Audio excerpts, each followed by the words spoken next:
Jornal da República e Última Hora, direto do Salão Verde. Estamos aqui com o deputado, deputado Sargento Gurgel. Sargento Gurgel, que veio aqui discutir um pouco dessa pauta da segurança pública, que está sempre, apesar de estar sem mandato, está sempre continuando na luta pelo Rio de Janeiro, né, deputado?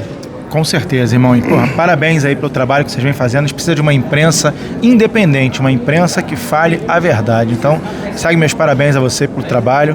Tá? Segurança pública, na verdade, é uma luta de todos nós, né? Apesar de eu não estar no exercício do mandato, eu acho que é responsabilidade de todos nós. E o que eu vejo de segurança pública é que todo mundo tem uma solução. O maior erro que existe em segurança pública é que ninguém conversa sobre as soluções. Então fica cada um com o seu particular, e quem sangra com isso? A sociedade e as polícias. Principalmente a minha amada Polícia Militar, que hoje perdemos mais um policial pela violência, e pela falta de políticas públicas voltadas à resolução de pelo menos uma parcela dessa violência desenfreada que a gente está vivendo. Então quer dizer que existe muitos teóricos e na prática, na ponta não chega a teoria. Pois é, vamos lá. Efetivo resolve o problema da segurança pública? Resolve uma parte do problema da segurança pública. Mudar a lei resolve o problema da segurança pública?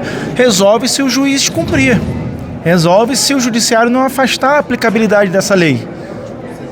Então, assim, existem mecanismos que não são discutidos. Então, não adianta só mudar a lei se não tiver o juiz a consciência de que essa lei tem que ser aplicada. Não adianta colocar mais efetivo se não tiver uma lei adequada para o trabalho policial. Não adianta ter mais efetivo se você tem uma DPF como essa do STF, que proíbe os policiais de fazer incursões em comunidades. Eu entendo perfeitamente, meu amigo. 99% das pessoas que moram em comunidade carente são pessoas de bem, ou até mais de 99%. São trabalhadores, são pessoas fundamentais, dignas. Porém, quando você não combate, quando você não coloca um remédio, qual é a tendência? É a doença se alastrar. E o que vem acontecendo com isso? A doença vai se alastrando. O Rio de Janeiro nosso está como se fosse um war. As suas principais vias de entrada estão sendo tomadas pela violência, roubo de cargas continua alto, apesar dos esforços em diminuí-los, e você está perdendo, o Rio de Janeiro está perdendo empresas, está perdendo emprego, está perdendo qualidade de vida, tudo nosso é muito caro, grande parte disso é culpa da violência. Seguro de carro é muito caro, para viver é muito caro, porque você hoje está ficando cada dia mais isolado por causa da violência no Rio de Janeiro. Você vive confinado em condomínios, então você tem que pagar cota condominial. Então está ficando caro viver, e isso grande parte por conta da violência. Eu não vejo um esforço grande de todos os setores, executivo, judiciário, legislativo, polícias, Ministério Público, imprensa. Imprensa tem um papel importantíssimo nisso, colocando a informação verdadeira. Não adianta condenar os policiais, por exemplo, por um erro cometido sem intenção. Vai demonizar o policial? Não pode. Você está enfraquecendo a autoestima do policial com isso. Ele errou? Tem uma lei que já o pune.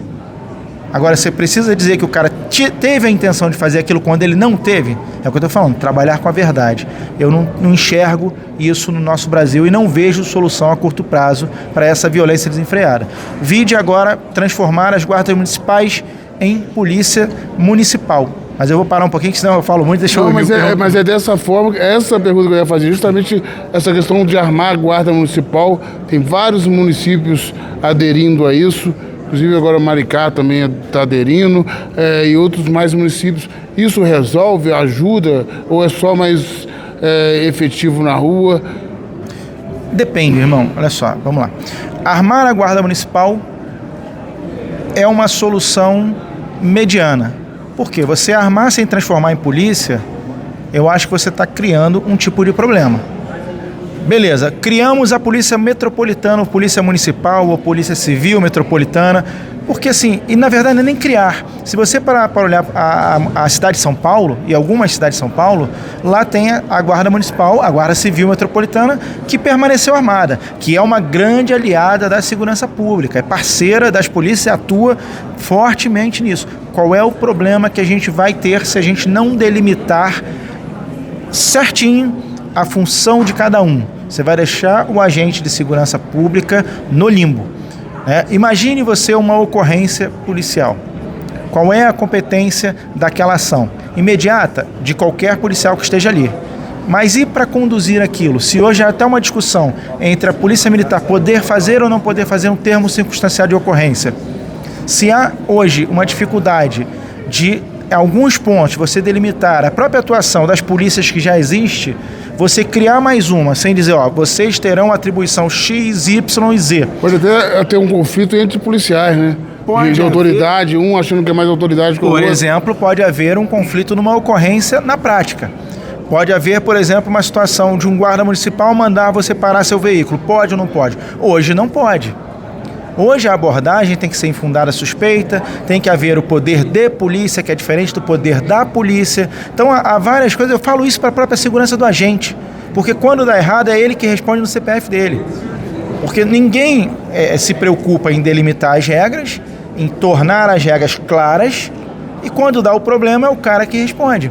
Como, por exemplo, se você não investe no tratamento, né, de situações de estresse e risco real com o policial, é notável e é claro que ao passar por uma troca de tiro, por exemplo, a reação de cada um é muito específica. Então é factível que ele venha a cometer um erro. Por quê?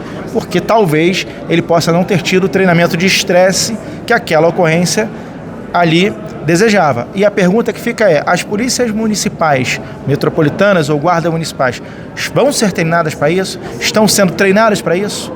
Na hora que tiver uma troca de tiro, como é que esse cidadão ali, que é perfeitamente normal, ele ter alguma dificuldade de reação ou ter alguma reação que ele mesmo não esperasse? É perfeitamente normal isso acontecer.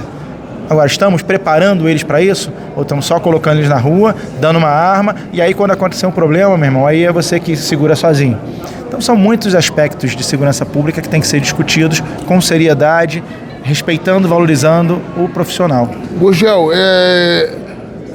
eu estive em Dubai. Dubai é considerada uma cidade mais segura do mundo. E lá você não vê policial na rua. Mas lá é tudo automatizado. Se você fizer uma coisa errada aqui, a câmera já te filmou, em 1 minuto chega a multa para você, já chega para você pagar e se você permanecer, aí sim aparecem as forças policiais. No Rio agora a implantação de várias câmeras. Por que essas câmeras não estão funcionando ainda? Tem até câmeras agora de scanner aí, carro, ver droga, ver arma. Por que não está funcionando ainda? Você tocou num ponto importante. As câmeras de segurança são grandes aliados da segurança pública. Tem que haver todo um sistema. Por exemplo, o vídeo vai ser suficiente para punir o indivíduo que for filmado ali sem outras provas? Sem um conjunto de prova robusto? Se isso acontecer, perfeitamente, não é colocar inocente na cadeia, nós temos que tomar esse cuidado. É claro que você pode ser filmado, nós, por exemplo, temos uma semelhança, né? Já pensou? Filma você e diz que sou eu? Já me chamaram de deputado. Pois é, então assim, tem que haver uma seriedade no sistema. Agora, a câmera de segurança, o que ela nos dá de trunfo?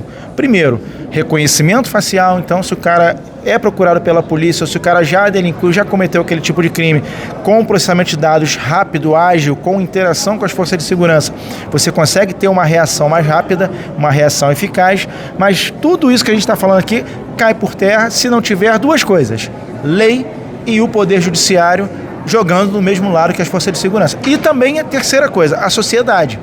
Porque nós temos que ter a sociedade tem que não tolerar mais essa violência. Quando a sociedade falar, chega, nós não aguentamos mais, nós não queremos mais bandido fechando ruas, nós não queremos mais perder o nosso direito à segurança pública, à vida, à liberdade, porque hoje quando você se tranca ou quando você está dentro de uma comunidade, você é o prisioneiro. Quando você está num condomínio, você é o prisioneiro. Quando você está dentro de uma comunidade, você é o refém da violência. Você é o prisioneiro daquele sistema, porque você não tem liberdade.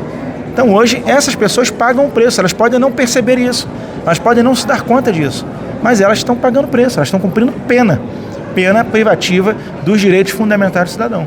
Então, temos que resolver ou abandonar de vez. Eu sempre falo isso. Ou abandona de vez o Estado do Rio de Janeiro, ou a gente mete a mão e resolve aquilo ali. Mas é com seriedade, sem hipocrisia, sem palhaçada, e entendendo que todo mundo tem um pouquinho de razão e, às vezes, ninguém tem razão ao mesmo tempo. Educação. Melhora a segurança pública? Sim, daqui a 10, 20, 30 anos. Só isso é suficiente? Não. Mais efetivo? Melhora a segurança pública? Sim. Só isso? Não. Você pode botar vários policiais lá juntos. Vai ter uma asfixia, mas quantas polícias vão ser precisas para prender o mesmo indivíduo 17 vezes? Você vê reportagens em jornais que dizem o seguinte, com maior naturalidade.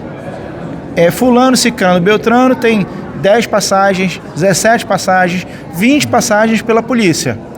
Já 4 não tem nenhuma passagem, como se fosse estranho você prender uma pessoa cometendo um crime que não tinha passagem pela polícia.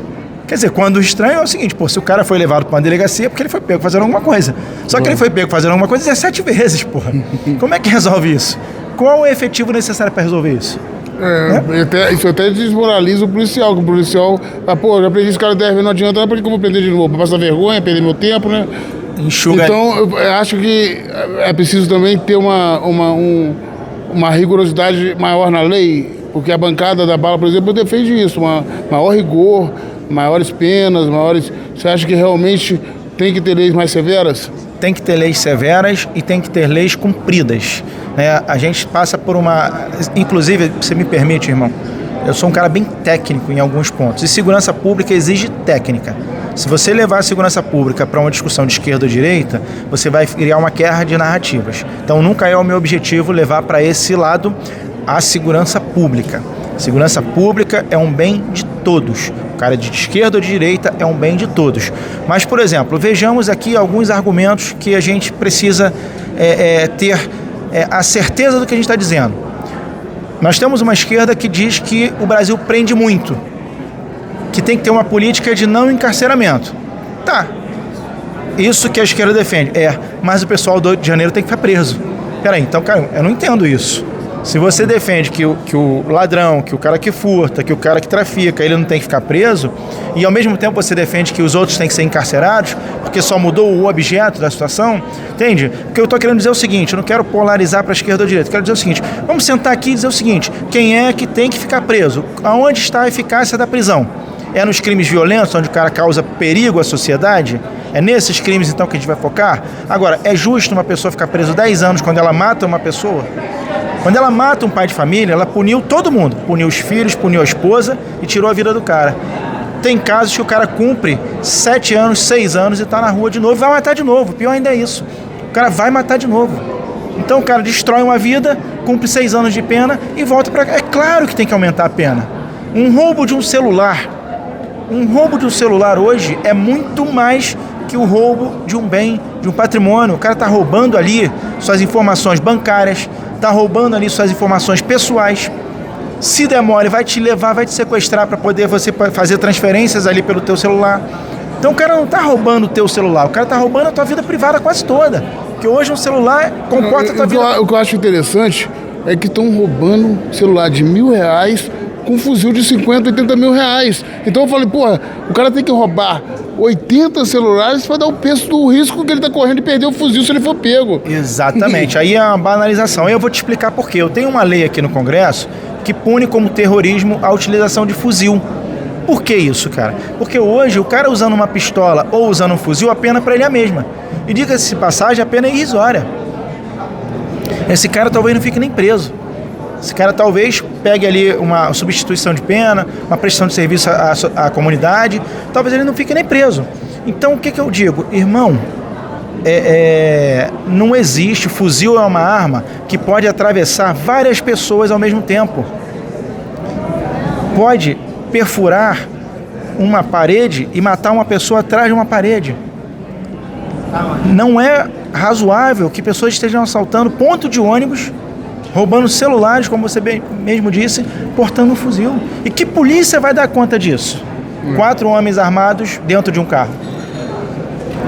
É complicado, mas a gente está aí lutando e esperando dias melhores, porque a nossa sociedade merece, né? Nossos amigos merecem, nossa família merece. E a solução tem que vir pelas pessoas do bem, igual Vossa Excelência. Muito obrigado pelo esclarecimento. Última hora, notícia levada a sério.